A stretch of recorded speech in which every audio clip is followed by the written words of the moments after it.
Hello and welcome to a special Friday edition of TSL Talk. And Adam, after what feels like an eternity, we now have a bit of a clearer picture of which direction the TSL's heading, with North Hobart deciding last night to join in the joint venture with Hobart for the 2014 season. Yeah, absolutely. It's great news to hear. I think everybody's probably been a little bit sick of hearing all the, what's going to happen and all the innuendo and everything else. So to see North Hobart come on board, at least now we've got the, the visions there, and now they've said they'll probably want to join in 2014, so the competition will stay as it is, and we'll plan ahead from this point on and all through next year. Now, we've probably got different opinions on this, but you reckon 2014 is the right way to go? Yeah, I do. I think trying to bring it in a 6-month period, which they're now probably looking at, is a bit too rushed. I mean, you've got to do all the work behind the scenes, and then you've got to look at the Kimber aspect as well. And their current coach, Adam Henley, said that he doesn't think they're going to be ready to come in. So I think having that extra year, you can properly put everything in place, despite what might happen on field with North Hobart next year, and then go from in 2 years' time. Yeah, my opinion is probably a little bit different. I think that maybe now they've made the decision, 2013 could be the way to go. Like you said, I mean, what's going to happen with Hobart for next season? They struggled through this year. They're going to be able to retain their players. Is the motivation going to be there?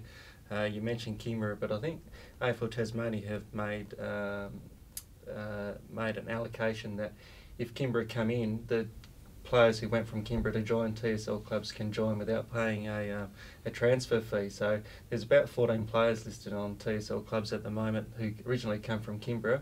Maybe they're not going to get all of them back, but if you get players back like Brady, Jones and Nisilk, maybe they could be competitive. I mean, we don't want to burst into go straight to the top, but if they can hold their own that first season, maybe there's a chance. So it's an interesting point of view, and the good thing is, the way it's going, we should see North Hobart continue as the Demons, hopefully in the SFL. Yeah, absolutely. I think maybe Hobart might pick up some players next year if they're looking. They know that they're now going to be around. At least there's a club. Some players might come back. I don't think it'll be all doom and gloom for them, or you'd at least hope not anyway. I guess it depends what they want to do underneath this new TSL club. North Hobart have indicated they want to join the SFL, which is probably everybody expected that.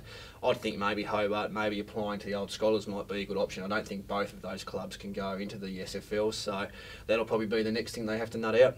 I suppose now we have to wait to see the details, club name, club colours, club song, all that kind of stuff. It might take 12 months to come out, or it could happen fairly quickly, but it's going to be interesting times. Yeah, it is, and I guess now probably a little bit more excitement now. We know what's happening, and now I guess all the speculation will start on things like that. We've seen some possible names already being floated around. I don't really like any of them. They seem to be branding on other sporting identities, so hopefully we can come up with something original and everybody gets on board. And it's also been a big week at the TSL Tribunal. We saw Mitch Williamson is going to miss tomorrow's preliminary final against Launceston. I think it was a fairly... They did everything they could to try to get Mitch off, but it was a pretty damning video, the strike on Jack Siggins. And also Brentyn Milverton received a 5-match ban. I think you're up there covering the game. It's probably one of the heaviest suspensions handed down without adding weeks suspended as a one-off suspension. Yeah, it is. I was probably a bit surprised by 5 weeks. I guess you look at the video and it doesn't look great, but I don't think there was a malicious act there. I think it was just purely the fact that, if there was an extra metre between the boundary line and the bike track, he lands on the grass and he might be a bit groggy, but he's probably going to be okay. So I'm not sure what Bernie you're going to appeal, whether it is the length of the suspension or the actual ban itself. I would have thought maybe 3 or 4 weeks at most you'd probably get for something like that. But look, as I said, the video's not good, and hopefully Jackson makes a full recovery. And you picked up something interesting in the video with Brentyn's reaction after the tackle. Yeah, look, I think if you have a look at it here, you can see that he knows he's in trouble. He goes to put his hands up on the mark, assuming that he's given at least a free kick away. And I think that was it. There was a bit of remonstration between it, but they didn't really a melee or anything didn't sort of break out. But the fact that the umpires didn't pay a free kick or even just threw the ball straight back in, that's what I think was a bit of an issue. They could have at least just stopped, and they've seen a guy on the ground on the bike track. Maybe you stop playing, at least check if he's okay before throwing that ball. And I suppose we had a look at the preliminary final. There seems to be a lot of few games being played on. Clarence have named Jackson Thurlow, who was supposed to be out with a torn ACL. Brendan Savage, who's missed 10 weeks, has been named, and Aaron French, who's come back from a broken jaw.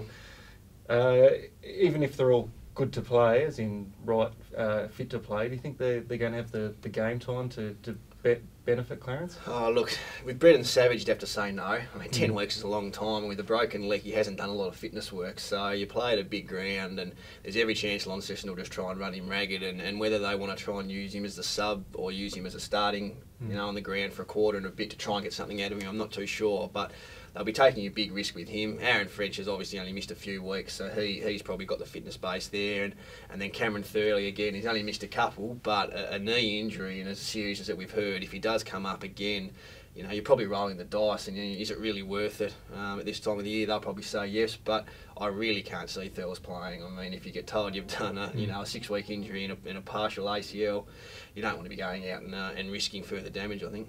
Maybe Savage could come straight in for Williamson in that deep full forward spot and play out the goal square. Yeah, that's an option, I guess. He's going to hold his own in a one-on-one contest, and as long as they obviously plan will be not for him to run around too much. So if they could get a half out of him to kick a couple of goals, they might take that, I guess. And a couple of big ins for Launceston, obviously, with Adam Derbyshire, who kicked 5 against Clarence last time, and Scott Stevens, who kicked 3 goals in the first quarter when they were on the roll. Yeah, two really big ins here. They definitely missed Derbyshire last week. Not saying he wouldn't have made would have affected the outcome, but just a big presence up forward. And he looked really good against Clarence, and he kicked 5 in the first 3 quarters and didn't play the last. And we all know about Scott Stevens' class, so they'll be welcoming them back with open arms, and I think Launceston will get the job done here. Yeah, it's pretty hard to make a case for Clarence, isn't it, even after last week's win? It is. They've sort of been spluttering along, and they might have showed some form last week, but I think even the game 2 weeks ago showed that Launceston, when they're at their best, I think they'll be too strong here. Well, thanks for your thoughts, Adam, and join us next week for a full wrap-up of the preliminary final on TSL Talk.